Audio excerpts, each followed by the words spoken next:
Hello प्यारे बच्चों, क्या हाल चाल है आप सभी के डियर स्टूडेंट्स। नवदीप सर के फिजिक्स की क्लास में आप सभी का स्वागत है प्यारे बच्चों। तो जो अपने कर रहे थे फिजिक्स का चैप्टर नंबर 7 और आज पार्ट नंबर 12 अपने इसका करने जा रहे हैं। तो क्वेश्चन कर लिए थे अपने जितना, यानी चैप्टर इससे पहले कंप्लीट हो चुका है। तो आप ऐसे मान सकते हो कि इससे पहले जो चैप्टर का एक पार्ट कंप्लीट हो गया, ठीक है। टोटल 3 पार्ट में ये चैप्टर बंटा हुआ है। तो अब जो अपने आज टॉपिक करेंगे वो अब इस सेकंड जो पार्ट स्टार्ट हो रहा है इस चैप्टर का, इसका बेस है। हो सकता है यहाँ से जो क्वेश्चन आपको पेपर में ना पूछा जाए, यानी बहुत ही इतना ही ज्यादा इंपॉर्टेंट नहीं है, लेकिन इंपॉर्टेंट इसलिए आज से है कि इस पर बेस्ड आपके आगे जो आने वाले टॉपिक हैं वो है, ठीक है। तो आज का टॉपिक आपको बहुत ही अच्छे तरीके से समझना है क्योंकि ये बेस है इससे आगे वाले वाले टॉपिक का। जैसे आपका बायो सावर्ट का नियम था तो वो बेस था, उससे आपने क्या किया, चुंबकीय क्षेत्र के मान निकाले। अगर आपको बायो सावर्ट का नियम नहीं आता तो आप नहीं निकाल सकते थे। तो बिल्कुल वैसे ही ये वाला टॉपिक है।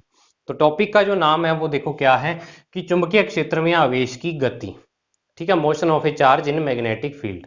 तो अब इस पे अपने देखो क्या पढ़ेंगे कि एक आवेश है, क्यू आवेश है, और वो क्या है, एक ऑलरेडी आपने एक चुंबकीय क्षेत्र लगा रखा है खुद, ठीक है।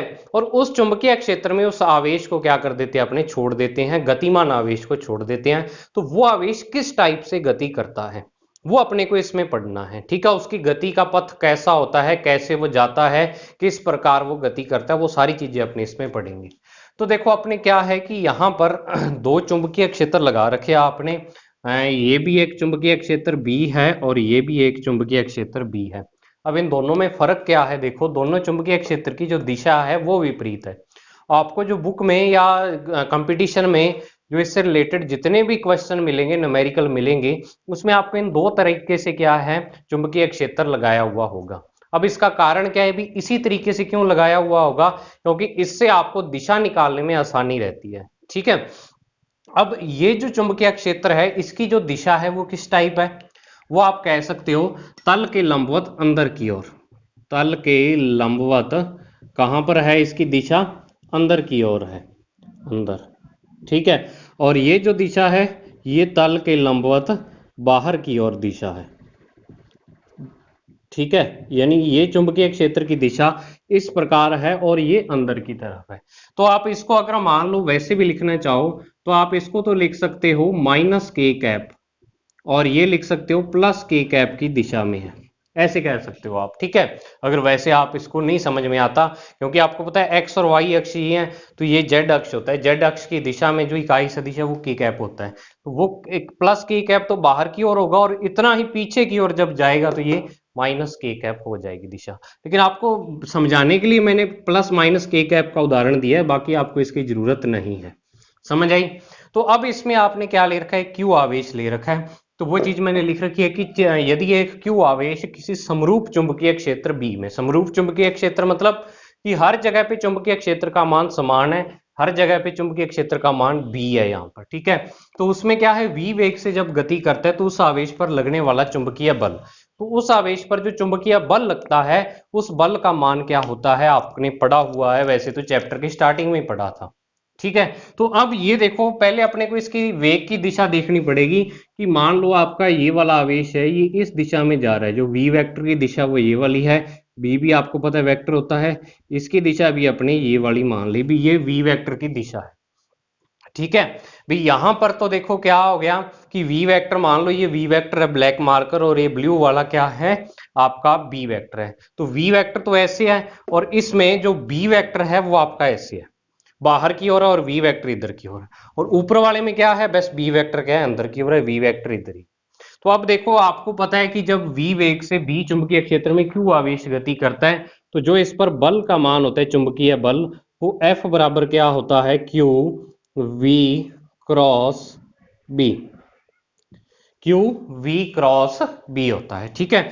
या इसको अगर अपने क्या लिखें, एफ वेक्टर बराबर Q V B sine theta और एन कैप, ये लिखते हो आप, ठीक है। और अगर इसका मान लो ओनली परिमाण ले लूं मैं, यानी इसको ऐसे लिख लूं एफ बराबर, तो आप कहोगे कि सर ये हो जाएगा Q V B sine theta, ये होता है इसका मान।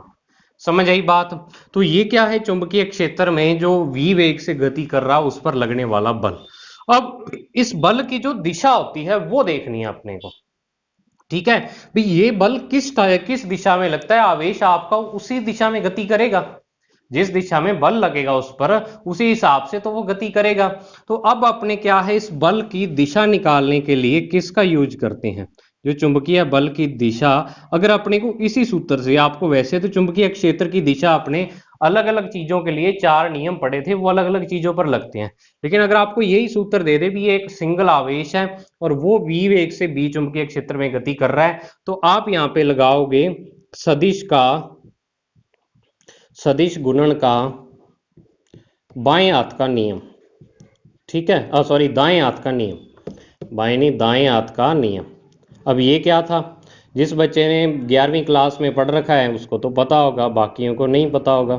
अब ये नियम अपने को कहता है कि अगर मान लो आपके पास दो सदिश हैं, ए वेक्टर है, एक ए वेक्टर इधर है और बी वेक्टर आपका इधर है, तो इस दोनों का जो अपने क्या करेंगे, सदिश गुणन करेंगे, तो अपने पास जो दिशा आएगी तीसरे इसके परिणामी की, मान लो आर वेक्टर इसका परिणामी है और वो ए वेक्टर क्रॉस बी वेक्टर के बराबर है, तो अब इस आर वेक्टर की जो दिशा होगी आप उसको कैसे निकालोगे, ए वेक्टर की तरफ अंगुलियां रखो और बी की तरफ मोड़ दो, तो अंगूठा क्या बताएगा, इसकी दिशा आर वेक्टर की बताएगा, तो आप कहोगे कि इसकी दिशा तल के लंबवत बाहर की ओर आएगी, ठीक है। और अगर बी क्रॉस ए करूं तो अंदर की ओर आएगी। ये नियम आपने पढ़ रखा है कब, 11वीं क्लास में। तो अब यही नियम आपका यहां पर लगेगा। आपको क्या करना होगा हमेशा कि v वेक्टर की तरफ उंगलियां रखनी है और उनको b वेक्टर की तरफ मोड़ देना है, तो जिस दिशा में आपका अंगूठा जाएगा वो क्या हो जाएगी, इस बल की दिशा। ये सिंगल आवेश के लिए है, एकल आवेश आप कह सकते हो, एकल मतलब सिंगल चार्ज, उसके लिए ये वाला फॉर्मूला है भी। आप सिंगल आवेश की गति इससे क्या कर सकते हो, निकाल सकते हो। अब अगर मैं यहां पर आपको बताऊं तो यहां पर देखो चुंबकीय क्षेत्र आपका तल के लंबवत अंदर की ओर है, ये अंदर की ओर चुंबकीय क्षेत्र लगा दिया, ठीक है। और v वेक्टर आपका इस दिशा में है, v वेक्टर आपका ऐसे है, इसको एक बार ऐसे दिखा दूं मैं भी, ये अंदर की ओर चुंबकीय क्षेत्र और ये v वेक्टर आपका। तो अब इसको मैंने देखो यहां से पकड़ लिया है, तो इसको जब पकड़ लिया है मैंने, तो अब देखो अपने क्या करेंगे, दिशा निकालने के लिए इसकी चुंबकीय क्षेत्र की V की तरफ अंगुलियां करो और B की तरफ मोड़ दो, ये V है ये B है, तो V की तरफ अंगुलियां की और B की तरफ मोड़ दी, तो बल कहां लगा, ऊपर की ओर लगेगा। तो बल आपका क्या है, यहां पर ऊपर की ओर लगेगा, यानी ये दिशा F वेक्टर की हो जाएगी, ठीक है ना, यही हो जाएगी। तो अब देखो आपके पास क्या आ गया, v क्रॉस b से f वेक्टर की दिशा ये आ गई। अब बिल्कुल इसी तरीके से अगर मैं यहां पर बात करूं तो v वेक्टर आपका ऐसे है और b वेक्टर आपका ऐसे है, v वेक्टर आपका ऐसे है, ये v वेक्टर है और ये b बाहर की ओर लग रहा है यहां पर। तो अब v की तरफ अंगुलियां रखनी और b की तरफ मोड़ देना है, तो बल कहां लगेगा, ये अंगूठा कहां जा रहा है, नीचे। तो इस सिचुएशन में जो बल लगेगा वो आपका बल की दिशा ये वाली हो जाएगी, नीचे की ओर। समझ आई बात। अब ऐसे ही आप किसी भी पॉइंट के लिए क्या कर सकते हो, दिशा निकाल सकते हो। कि मान लो आपका आवेश है, अगर मान लो यहां पर आवेश पड़ा और ये ऐसे ऊपर की ओर जा रहा है, v वेक्टर आपका ऊपर है, तो अब देखो मान लो v वेक्टर ये है और b वेक्टर ये है, तो b अंदर की ओर लग रहा है, अंदर की ओर लगा दिया, v वेक्टर आपका ऊपर की ओर है, v की तरफ अंगुलियां रखो, b की तरफ मोड़ो, ये देखो ये v है, v की तरफ उंगली और b की तरफ मोड़ दी। अब ये सिचुएशन है, देखो b अंदर है और v आपका क्या ऊपर है, तो v क्रॉस b से अंगूठा मेरी तरफ आ रहा है, तो अब आप कहोगे कि सर यहाँ पे जो f वेक्टर की दिशा है वो ये वाली है। तो v किसी भी दिशा में हो आप उस पर बल की दिशा निकाल सकते हो, किससे, सदिश गुणन के दाएं हाथ नियम से। समझ आई बात। अब ये चीज ये तो चलो आपको समझ आ गई भी किससे निकालते हैं, दाएं हाथ नियम से।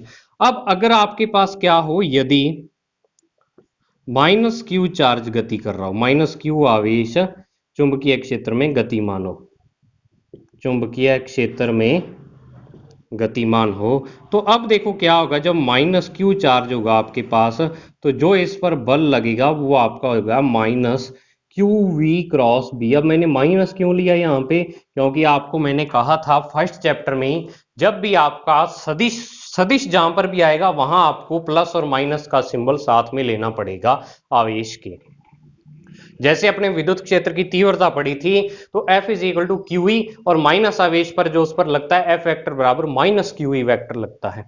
तो अब यहाँ पे माइनस का निशान ये बता रहा है भाई जो V क्रॉस B से बल की दिशा आएगी उससे क्या है माइनस, मतलब उससे विपरीत दिशा में बल लगेगा। भाई अगर मान लो अगर मैं यहां पर इस Q आवेश की जगह माइनस Q आवेश कर देता हूं तो जो बल की दिशा ऊपर की ओर लग रही थी अब वही बल की दिशा कहां हो जाएगी, माइनस आवेश पर नीचे की ओर बल लगेगा उस पर, यानी प्लस के विपरीत दिशा में बल किस पर लगेगा, माइनस आवेश पर लगेगा। तो ये माइनस का चिन्ह अपने को बता रहा है दिशा क्या है, V क्रॉस B के विपरीत है। जो V क्रॉस B से दिशा आएगी वो उसके विपरीत ही किसकी दिशा होगी, F वेक्टर की दिशा आपके पास हो जाएगी। समझ आई इतनी बात? तो मुझे उम्मीद है ये आसान लग रहा होगा आपको टॉपिक, अपनी तरफ से मैं पूरी आपको समझाने की ट्राई कर रहा हूं। और अब देखो अगर आपके पास क्या हो कि यदि कुछ अपने एक सिचुएशन पढ़ते हैं, यदि चुंबकीय क्षेत्र B के साथ चुंबकीय क्षेत्र B के साथ विद्युत क्षेत्र EB विद्यमान हो, विद्युत क्षेत्र E वेक्टर B विद्यमान हो, ठीक है। तो तब देखो अपने क्या करेंगे, E जब विद्यमान होगा तो अब देखो इस सिचुएशन में अपने क्या करेंगे कि जब E वेक्टर भी विद्यमान हो तो जब आपका Q आवेश आवेश वही है उस पर दोनों ही क्षेत्र विद्यमान है, B वेक्टर भी विद्यमान है और E वेक्टर भी लगाया हुआ है आपने, ठीक है, दोनों ही विद्यमान है। तो अब देखो जो उस पर विद्युत बल लगेगा वो विद्युत बल क्या होगा, जब E वेक्टर लगा हुआ है तो उस पर विद्युत बल यानी FE लगेगा, FE वेक्टर, और वो लगेगा QE वेक्टर, ठीक है।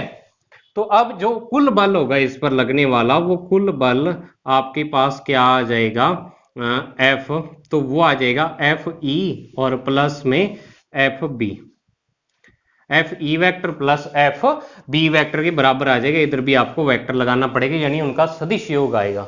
अब सदिश योग करना पड़ेगा बलों का, यहाँ पर डायरेक्ट योग नहीं है। तो अपने यहाँ पर जो वैल्यू निकालेंगे कुल बल की वो क्या आ जाएगा, QE vector plus QV cross B vector, ठीक है। क्योंकि अब देखो Q आपके पास यहाँ पे कॉमन भी आ सकता है क्योंकि Q का ना डॉट क्रॉस कुछ नहीं है, Q एक कांस्टेंट राशि है, तो आप इसको कॉमन लेके और E plus V cross B ये भी इसको लिख सकते हो। ये आपके पास क्या आ जाएगा, बल का मान आ जाएगा। कब, जब आपके पास क्या हो, जो चुंबकीय क्षेत्र और विद्युत क्षेत्र दोनों लगे हुए हो, ठीक है, तब आपके पास क्या आ जाएगा, ये बल का मान आ जाएगा। और इसको इस बल की जो खोज की थी वो लॉरेंज नाम के साइंटिस्ट ने की थी। इस बल को भी लॉरेंज ने बताया था और उसने इस बल को भी लॉरेंज ने ही बताया था, ठीक है। तो ये आपके पास बल का आ गया मान। ये आपको सूत्र ये वाला ज्यादा याद करने की जरूरत नहीं है, ये तो एक स्पेशल कंडीशन है।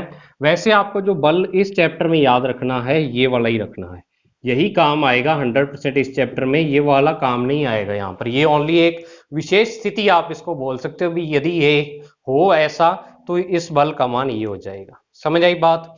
अब नेक्स्ट है, इसमें कुछ विशेष स्थितियां करते हैं आपने, विशेष स्थितियां, स्पेशल केसेस,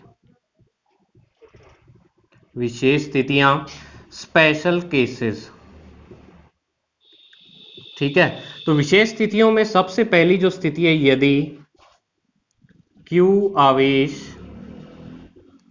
स्थिर हो, यानी आपका जो आवेश है वो स्थिर हो, रेस्ट में हो, यानी वो गति ना कर रहा हो। तो जब आवेश आपका स्थिर है तो स्थिर आवेश के लिए जो V वेक्टर है वो 0 हो जाएगा।